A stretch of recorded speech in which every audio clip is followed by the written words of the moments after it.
कुएं में कुत्ता गिर गया। कहाँ गिरा?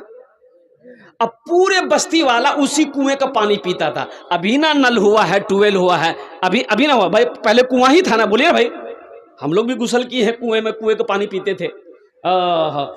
तो कुत्ता गिर गया, तो कुत्ता गिर गया तो वो कुत्ता गिर के मर गया। तो पानी बदबू है बना, अरे बोलो ना भाई, पानी बदबू है बे ना, महक है जाबे। तो लोग परेशान हो गए, करने की है बे बेटा, पानी पीना जाए छे कि नहीं छे, करने की है बे। बोले चल मुझे साहब पूछू। 10 आदमी मीटिंग बना के गया हजरत के पास में कि हजरत करने की है बे, कुत्ता नहीं कुआं गिरे गई है, की करूँ हमरा, पानी तो नापाक है गई है। तो हजरत ने कहा कि हाँ नापाक तो हो गया है। बोला करने की करूँ? तो मौलवी साहब बोला कि ऐसा करो, या तो सारा कुआं का पानी निकाल दो, दूसरा या नहीं तो ऐसा करो 200 या 300 डोल पानी कुएं से निकाल दो, पानी पाक हो जाएगा। बस्ती वाले आए, कुआं गहरा था और पूरा पानी बस्ती वालों ने निकाल दिया। फिर पानी कुआं में आया। शाम को जब आदमी पानी निकाला, फिर देखता वही बदबू है, ये है, महक है, ये है। लोग परेशान हो गया कि रे भाई महक का है, हजरत तो बोले थे कि पानी निकाल देना, 200 बोले थे, हम लोग 300 डोल बाल्टी पानी निकाल दिए, पानी में बदबू है, ये है। फिर सब दौड़ के हजरत के पास गया कि हजरत ये गजब हो गया, पानी निकाल दिया, आप बोले पानी निकाल दो, पानी निकाल दिए, लेकिन बदबू नहीं गई है, पानी वैसे ही महक रहा है। हजरत बोला पानी महक रहा है, कितना पानी निकाले? बोला सब पानी निकाल दिए थे। बोला फिर भी महक रहा? बोला फिर भी महक रहा। तो हजरत पूछा कि कुत्ता निकाले थे? बोला नहीं कुत्ता नहीं निकाले। बोला नहीं कुत्ता नहीं निकाले थे। बोला रे अल्लाह कल का बुद्धू, तो पहले कुत्ता ना निकालोगे, कुत्ता उसी में, इसको पते नहीं है। एक सदर से इमाम साहब बोला सदर साहब को, सदर साहब मोर तनख्वाह बढ़े देना, मोर छोटो छोटो छुआ छे, 7 छुआ छे। तो सेक्रेटरी साहब बोला मोक पूछे बच्चा पदिया को पैर बता के होते 7 छुआ यदि मी क्यों करूँ? बोले तनख्वाह बढ़ा दीजिए। बोला नहीं तनख्वाह नहीं बढ़े, रहना चाहिए तो रहो, नहीं रहना चाहिए जा, ढेरी इमाम मिलबे। इमाम साहब बेचारे सब्र कर लिए कि कहाँ जाएंगे, चलो अल्लाह इसी में बरकत देगा। और अल्लाह बरकत देता भी है, बरकत देता भी है। अब वो सदर साहब का बेटा दिल्ली से पढ़कर आया, नौकरी नहीं मिल रही है, तो इमाम साहब से बोला कि इमाम साहब जरा जुमा में दुआ कर दीजिएगा, मेरे बेटे को अच्छी नौकरी मिल जाए। तो इमाम साहब ने कहा ठीक है दुआ कर देंगे। जुमा में इमाम साहब ने दुआ किया, या अल्लाह हमारे सदर साहब का बेटा पढ़कर आया है, या अल्लाह इसको ऐसी नौकरी दे दे जितनी तनख्वाह हमको मिलती है उतनी तनख्वाह उसको भी मिले। सदर साहब वहीं गर्म हो गया, आपका दिमाग खराब हो गया, 7,000 में मेरा बेटा कैसे गुजारा होगा? 7,000 में तेरा बेटा का गुजारा नहीं होगा, मस्जिद का इमाम का हो जाएगा, तेरा बेटा आसमान से आया है। मस्जिद का इमाम सस्ता, पहली चीज। और दूसरी चीज मदरसे का उस्ताद, मदरसे का उस्ताद पढ़ाने वाले हमारे जो मुअल्लिम हैं, जो उलमा हैं, जो हुफ़ाज़ हैं, जो कारी हैं, ये भी सस्ता है। इनकी भी तनख्वाह वही है, 5,000, 6,000, 7,000, 8,000, ज़्यादा ज़्यादा 10,000। और तीसरी चीज़ कुरान की तालीम, ये भी सस्ती है। अब बताइए ना, हमारा जो ये मदरसा लिल बनात, अभी बच्चियों का मदरसा चल रहा है, शेख ने कहा अल्लाह अकबर कबीरा कि हजरत कहीं से कोई बाहरी ताउन नहीं है, बाहरी ताउन नहीं है। ये अफसोस का मकाम है मुसलमानों, ईमान को बचाओ। एक बात अभी आपको, अभी पता नहीं अभी क्या बहस चल रही है, वंदे मातरम में बहस चल रही है कि नहीं? अरे बोलो भाई, बोलो, जोर से बोलो, वंदे मातरम बोलना होगा। ये दबाव बनाया जा रहा है, दबाव डाला जा रहा है, कुर्बान जाओ हिंदुस्तान के मुसलमानों के ऊपर में कि वंदे मातरम बोलना होगा, हिंदुस्तान में रहना है। इसका मतलब क्या है? आप कहना क्या चाहते हैं? जो वंदे मातरम बोलेगा वही हिंदुस्तानी हुआ, और जो वंदे मातरम नहीं बोलेगा वो हिंदुस्तानी नहीं है। वंदे मातरम का माले है, इसका माना क्या है? इसका तर्जमा क्या है, इसका अर्थ क्या है, इसका मीनिंग क्या है। वंदे इबादत करना, मातरम धरती, धरती माँ की मात्र इबादत करना, पूजा करना। तो एक मुसलमान सिवाय अल्लाह के किसी की इबादत ना किया है ना करेगा इंशाअल्लाह। हम अल्लाह की इबादत करते हैं, अल्लाह ने हमें पैदा किया है। कुल हुवल्लाहु अहद, मेरा अल्लाह एक है, इंशाअल्लाह हम अल्लाह ही की इबादत करेंगे, इसके सिवा हम किसी की इबादत नहीं करेंगे। ये मेरा ईमान है, मेरा अकीदा है, मेरा मजहब यही कहता है, मेरा दीन यही कहता है। ला इलाहा इल्लल्लाह मुहम्मदुर रसूलुल्लाह, अल्लाह के सिवा कोई माबूद नहीं और मुहम्मदुर रसूलुल्लाह सल्लल्लाहु अलैहि वसल्लम अल्लाह के रसूल है।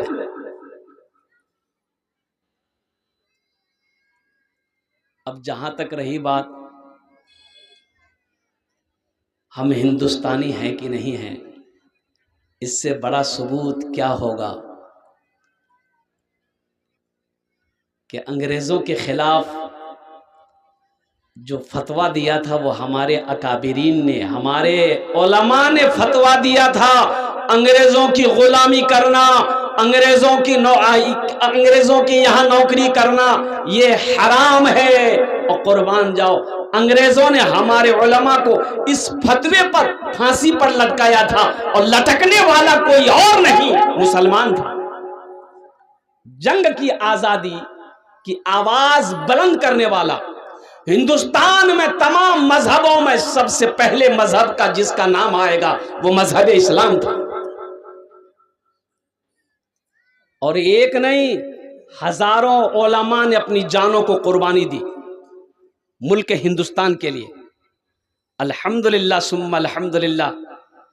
रही बात कि ये धरती ये अल्लाह की मखलूक है, और इससे बड़ा सबूत क्या होगा कि हम 5 मरतबा अपनी पेशानी को जमीन पे लगाते हैं। 5 मरतबा अपनी पेशानी को हम जमीन पर लगाते हैं, अल्लाह की इबादत करते हैं। और एक दिन जब हमारी मौत होती है तो फिर इस जमीन के, इसी जमीन के गोद में हम रहते हैं। हमसे ज्यादा मोहब्बत आप नहीं कर पाइएगा।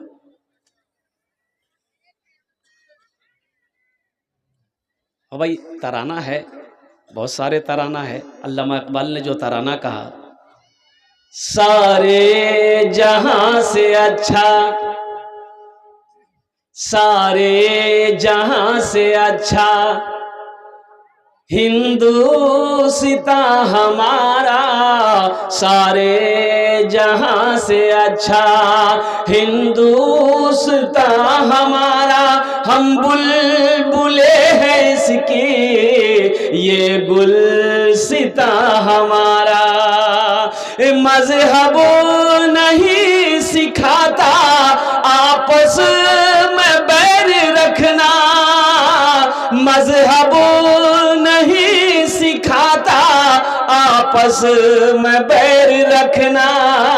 हिंदी है हम वतन है हिंदुस्तान हमारा, हिंदी है हम वतन है हिंदुस्तान हमारा।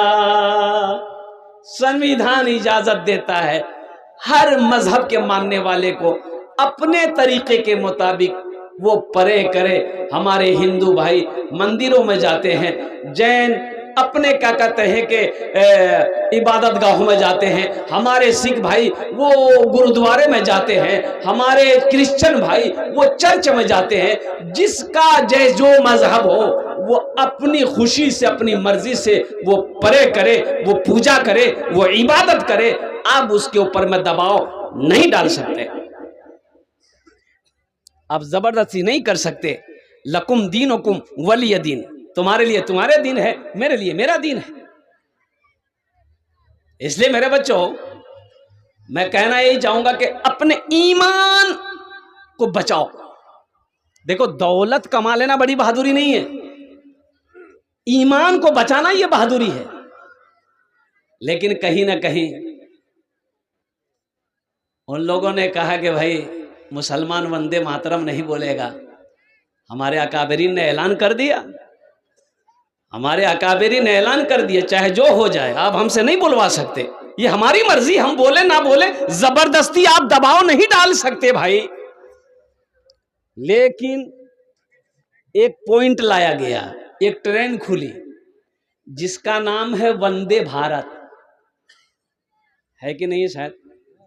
अरे किशनगंज में भी स्टॉपेज है वंदे भारत, देख लिए, यहां भी आ गया है। मैं तो यही कहना चाहूँगा, रिक्वेस्ट करना चाहूँगा तमाम हिंदू भाइयों से, जैन भाइयों से, सिख भाइयों से, ईसाई भाइयों से, तमाम मानने वालों से, जो हिंदुस्तान के वासी हैं, रहते हैं, सबसे, कि आपस में भाईचारगी पैदा करें, आपस में मोहब्बत से रहें। जिसको जो जिस मजहब का मानने वाले हैं अपनी मर्जी से प्रे करें, पूजा करें, इबादत करें, सुकून से रहें, मोहब्बत से रहें। मेरा मजहब कहता है कि जिस मुल्क में रहो उस मुल्क से मोहब्बत करो। अल्लाह के रसूल की हदीस है कि जिस मुल्क में रहो उस मुल्क से मोहब्बत करो। अल्हम्दुलिल्लाह सुम्मा अल्हम्दुलिल्लाह, मुसलमान कल भी मोहब्बत हिंदुस्तान से करता था, आज भी करते हैं, सुबह कयामत तक इंशाअल्लाह करते रहेंगे। अपने बच्चों को तालीम दो। तालीम में हम लोग बहुत पीछे हैं, एजुकेशन में हम लोग बहुत पीछे हैं, बहुत पीछे हैं, बहुत पीछे। हिंदुस्तान का सर्वे किया गया, ये हमारा नौजवान तबका बच्चे बैठे हुए हैं, हिंदुस्तान का सर्वे हुआ कि सबसे ज़्यादा एजुकेशन में कौन आगे है, ब्राह्मण हो, हिंदू हो, जाट हो, मारवाड़ी हो, कौन है, मुसलमान कौन है? तो जानते हैं जब सर्वे किया गया सबसे नीचे लास्ट में मुसलमान का नाम आया कि सबसे पिछड़ा, तालीम में सबसे पीछे अगर कोई है तो मुसलमान है। जबकि जानते हैं हमारी इब्तदा ही इकरा से है, ये पहली वही है गारे हिरा में, इकरा बिस्मि रब्बिकल्लज़ी खलक। अल्लाह कहता है पढ़ने का हुक्म देता है, पढ़ने का हुक्म देता है। ए मेरे बच्चों, मेरे नौजवानों, सुनो, एक वक्त भूखा रहना पड़े, भूख बर्दाश्त कर लेना, लेकिन तालीम से समझौता मत कर लेना। मुसलमानों सुनो, मुसलमानों सुनो, मुसलमानों सुनो, अगर तकलीफ उठानी पड़े तकलीफ उठा लेना, अपने बच्चे को जाहिल मत रखना, इसे इतना पढ़ा देना, इतना पढ़ा देना कि जब तुम मर जाओ तो कम से कम ये आगे बढ़कर जनाजे की नमाज पढ़ा दे। इतना तो पढ़ा दो, ये तो जरूरी है ना भाई। कुरान कहता है ये सिर्फ रखने वाली किताब नहीं, ये पढ़ने वाली किताब है। ये पढ़ने वाली किताब है, समझने वाली किताब है, हिदायत वाली किताब है, ये रास्ता दिखाने वाली किताब है। कुर्बान जाओ, अफसोस का मकाम है कि हमारे बच्चों के पास में हो फेसबुक चलाने का टाइम है, इंस्टाग्राम चलाने का टाइम है, व्हाट्सएप चलाने का टाइम है। अगर टाइम नहीं है तो नमाज का टाइम नहीं है, कुरान पढ़ने का टाइम नहीं। आज मस्जिदों का हालत देख लिए, अजान होती है, जोहर में 10 आदमी, जोहर में, अरे बोलो भाई, असर में 12 आदमी, मगरिब में 15, ऐशा में 5 आदमी, अब फजर में ये कौन है, ये गया कहाँ? वो पलंग तोड़ रहा, ये गया कहाँ? मायूस नजर आते हैं मस्जिद के मनारे, आते ही नहीं कोई मुअज्जिन के पुकारे। मायूस नजर आते हैं मस्जिद के मनारे, आते ही नहीं कोई मुअज्जिन के पुकारे।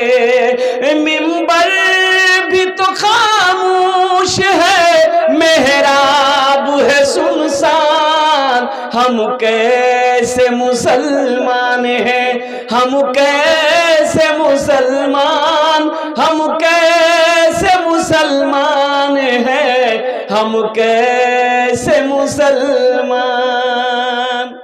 मस्जिद में अजान हुई, रोड के बगल में मस्जिद थी। तो एक आलिम साहब उधर से जा रहे थे, सोचे कि नमाज टाइम है गई है, नमाज तो पढ़ लूँ मैं। तो मस्जिद के अंदर दाखिल हुए तो देखा कि एक आदमी, तो उससे पूछा कि ना जमात है गई है की? तो मुअज्जिन साहब बोला जमात इछान जमात नहीं हो जाए। बोला जमात नहीं हो जाए क्या? बोले कोई चाहिए नहीं जे जमात करने है बे, मी अकेले आजान तो ही अकेले नमाज पढ़ो ही। बोले बस्ती वाला क्यों जान गई है?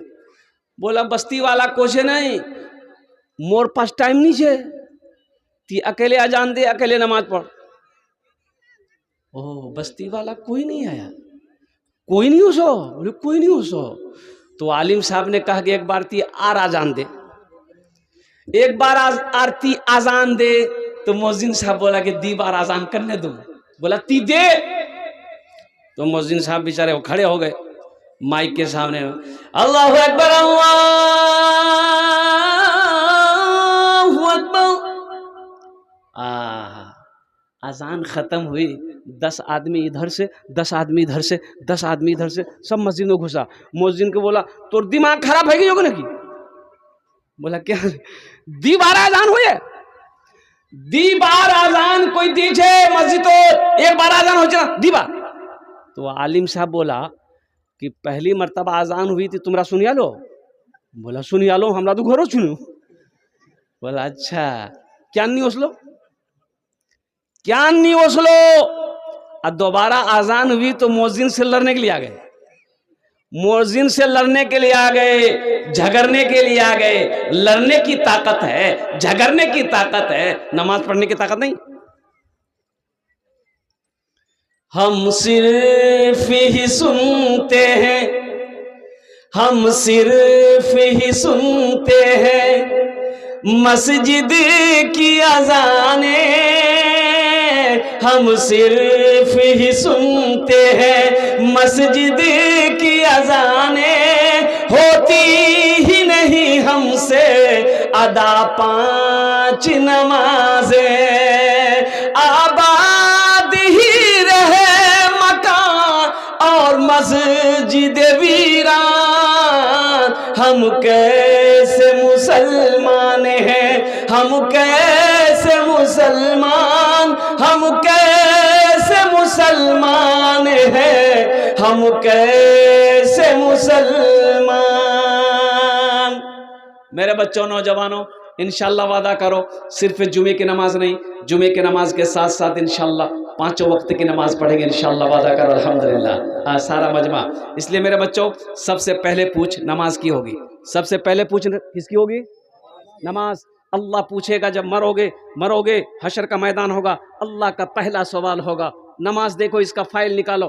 फाइल निकाला जाएगा, फलां का बेटा फलां और कुर्बान जाओ, फाइल रजिस्टर में देखा जाएगा, नमाज नहीं। सबसे पहले नमाज देखी जाएगी, इसकी नमाज है कि नहीं है, कितनी नमाजें हैं। इसलिए मेरे बच्चों नौजवानों, जहां टाइम मिल जाए अल्हम्दुलिल्लाह नमाज पढ़ लेना, नमाज से समझौता मत करना, काम छूटे छोड़ देना, इंशाल्लाह काम हो जाएगा। लेकिन नमाज छूट जाएगी तो कज़ा तो पढ़ोगे लेकिन इस नमाज का सवाब नहीं मिलेगा। नमाज के बोलो ना, नमाज के बोलो ना काज आछे, काज के बोलो आमार नामाज आछे, काज के बोलो आमार नामाज आछे। देखो समझने वाली बात है। इसलिए मेरे बच्चों नौजवानों सुनो, नमाजों की पाबंदी करो, सुनो, सुनकर अमल करने की कोशिश करो। मैंने यही कहा था ना कि सुनना बहादुरी नहीं है, सुनना भी बहादुरी है, लेकिन इससे डबल बहादुरी यह है कि आप सुनकर अमल करो। बस दूसरे ऑप्शन में आ जाइए। नमाज की फजीलत थी, मैंने आपको बता दिया मेरे बच्चों। दूसरे ऑप्शन पे आ जाओ, तालीम, एजुकेशन हासिल करो। देखो मैंने ये नहीं कहता कि सिर्फ आप मौलवी बनो, नहीं, अल्हम्दुलिल्लाह हाफिज़ कुरान बन जाओ अल्हम्दुलिल्लाह, आलिम दीन बन जाओ अल्हम्दुलिल्लाह, मुफ्ती बनो अल्हम्दुलिल्लाह। लेकिन सुनो, वहीं पर डॉक्टर भी बनो, प्रोफेसर भी बनो, मास्टर भी बनो, इंजीनियर भी बनो, वकील भी बनो, जज भी बनो, अल्हम्दुलिल्लाह सुम्मा अल्हम्दुलिल्लाह। बहुत खुशी की बात है मेरे बच्चों, इसलिए कि जाहिल रहना ये सही नहीं। जाहिल है ना। एक नौजवान कोट पैंट बूट वगैरह पहन के चश्मा पहना, यहाँ तक बाल चोटी वाला। अभी इधर बाज लड़का रखता है, चोटी रखता है ना। अब वो एयरपोर्ट में उतरे कलकत्ता में हम एक बार, तो अब मेरे आगे आगे एगो जा रहा था, तो वो जा रहा था लेकिन पीछे से चोटी देख के हम समझे ये जा रही है, लेकिन चाल ढाल से पता चल रहा था, हम कंफ्यूज हो गए कि ये जा रही है कि जा रहा है। तो पीछे पीछे हम भी जा रहे हैं, तो वो मोबाइल निकाल के वो कहीं बात करने लगा, तो रुका ना, तो रुका तो हम आगे बढ़े, तो चेहरा देखे तो मोज दाढ़ी कुछ नहीं। हमने कहा कि नहीं, कंफ्यूज दूर हो गया, ये जा रहा है, जा रही नहीं, ये लड़का है। ऐसे ही लड़का। अब बताओ, पहले बात कहने की मेरा गर्ज ये है, भाई दाढ़ी नबी की सुन्नत है, दाढ़ी रखो मेरे बच्चों, दाढ़ी चेहरे पे रखो, नबी की सुन्नत है। अल्हम्दुलिल्लाह मर्द की शान है, मुसलमानों की पहचान है, दाढ़ी रखो अल्हम्दुलिल्लाह। सिख बगैर दाढ़ी का नहीं होता। देखें सिख लोग बगैर दाढ़ी का रहता है नहीं। प्राइम मिनिस्टर मनमोहन सिंह चले गए इस दुनिया से, बेचारे प्राइम मिनिस्टर रहा लेकिन दाढ़ी रखा। हरभजन सिंह दाढ़ी रखा, नवजोत सिंह सिद्धू दाढ़ी। तो इसलिए मेरे बच्चों, नौजवानों, चेहरे को अपने दाढ़ी से सजाओ, नबी की सुन्नत को अपनाओ, इंशाअल्लाह दुनिया भी अच्छी गुजरेगी, आखिरत भी संवर जाएगी। अच्छा, जंगल में एक शेर है, जंगल में एक जानवर है जिसका नाम क्या है? अरे जोर से बोलो, क्या है? शेर है। अच्छा, देखे होंगे आप, शेर को दाढ़ी होती है, शेर को, अरे बोलो भाई, अरे बोलो भाई, शेर को। अब वहीं पर देखिए शेरनी है, दाढ़ी नहीं, दाढ़ी नहीं है, तो तुमरा की बनबो? शेर बनबो ना शेरनी बनबो? शेर बनवा है ना, शेर बनवा है तो दाढ़ी रखवा है। अल्हम्दुलिल्लाह सुम्मा अल्हम्दुलिल्लाह, ये नबी की सुन्नत है। मेरे बच्चों, कुरान की तालीम हासिल करो, कुरान पढ़ो, मास्टर बनो, वकील बनो, इंजीनियर बनो, डॉक्टर बनो, साइंसदान बनो, प्रोफेसर बनो, कुछ भी बनो, लेकिन सबसे पहले अल्लाह का कुरान पढ़ो, अल्लाह का कुरान पढ़ो। डॉक्टर असरार साहब, उनकी वीडियो आती है, डॉक्टर असरार साहब को सुने कि नहीं सुने? बहुत बड़े बड़े डॉक्टर, सर्जन डॉक्टर है। उन्होंने डॉक्टरी को खत्म कर दिया, डॉक्टरी लाइन को छोड़ दिया, MBBS डॉक्टर, कहाँ कहाँ की डिग्री उन्होंने हासिल की, लेकिन कुर्बान जाओ, उन्होंने उन्होंने उन्होंने तालीमात को तरजीह दी, मजहब इस्लाम की तालीम को आगे बढ़ाया, कुरान के पैगाम को पूरी दुनिया तक लोगों तक पहुंचाया है। इसलिए मेरे बच्चों, नौजवानों, मेरे कुरान में क्या नहीं है? तुमने कुरान को सही से पढ़ा नहीं है। कसम खुदा की, जिस दिन तुम कुरान को समझ कर पढ़ लोगे, अल्लाह तेरी जिंदगी बदल देगा। कुरान में क्या नहीं है? समझ कर पढ़ो, तर्जमे के साथ पढ़ो, कुरान की तफसीर को पढ़ो, इंशाअल्लाह। देखना मेरे बच्चों, 1000 साल पहले साइंस का वजूद नहीं था। साइंस का वजूद था? अरे बोलो भाई, नहीं था। और कुर्बान जाओ, अंग्रेजों ने कुरान को पढ़ा, अंग्रेजों ने कुरान को रिसर्च किया, अंग्रेजों ने कुरान की स्टडी किया, और वो चांद पर चला गया। अब कुरान आज हमारे घर पे रखा हुआ है, हम दर दर की ठोकरें खा रहे हैं। इसलिए मेरे बच्चों, नौजवानों, और तालीम से समझौता नहीं। तो ये नौजवान कोट पैंट पहन करके और चश्मा लगाकर ससुराल गया, गाड़ी पर ससुराल गया, तो एक बुढ़िया ना दरवाजे पर निकली, तो देखा कि बड़ा खूबसूरत लड़का है, हाथ दी के बेटा, ए रुकते, तो लड़का मोटरसाइकिल रोक दिया, बोला कि चच्ची बोलिए क्या बात है? बोला बेटा मोटरसाइकिल था खड़ा करनी, एक तो खड़ा कर। तो लड़का मोटरसाइकिल को खड़ा किया, तो मोटरसाइकिल से नीचे उतरा, तो बुढ़िया बोली कि बेटा मोर बेटा दिल्ली द्रोज है, वही छान कमा हाउ खत भेजिया हा खत। ये ज़माने में टेलीफोन मोबाइल का ज़माना नहीं था, खत चिट्ठी हमरो पढ़िया छुनो ओछाने लखनऊ, तो ईछान से घोर से मोरबा मोरमा खत लिखोल के जान खत पढ़े, फिर खत पठा, 1 महीना 2 महीना लगे। तो बुढ़िया बोली कि बेटा मोर बेटा नहीं दिल्ली द्रोजे बेटा, एटा खाद हो ये 3 दिन है गई है बेटा, कोई परवाह नहीं जानो पढ़े ती मुख सुने दे। ये लड़का बोला कि ठीक है। लड़का खत हाथ में लिया, चश्मा उतार के पॉकेट में रखा, खत खोल के रोने लगा। तो बुढ़िया जब देखी कि ये लड़का रो रहा है, बुढ़िया समझी मोर बेटा कुछ है गई, तो बुढ़िया भी रोने लगी। बुढ़िया को जो रोते हुए लड़का वो उसकी बेटी अंदर में देखी तो वो भी दौड़ते हुए आई कि मोर भाया कुछ है गई है, वो भी रोने लगी। तो बस्ती वाले जमा हो गए, तो नौजवान से बोला कि रे क्या कान हो रे कि भाई वार बेटा ठीक है कि नहीं रे? बोला वार बेटा तो ठीक है। तो ती क्या कान हो रे? बोला मी पढ़ा लिखा नहीं जी, मी जाहिल जी, मी पढ़ा लिखा नहीं जी, मी जाहिल जी, इसीलिए हम रो रहे हैं। काश बचपन में मदरसा गए होते, काश बचपन में हम स्कूल गए होते, कॉलेज गए होते, पढ़ लिख लिए होते तो आज बुढ़िया को खत पढ़कर सुना देते। अफसोस हम तालीम हासिल नहीं किए, हम पढ़े नहीं, इसलिए शर्मिंदगी से हम रो रहे हैं।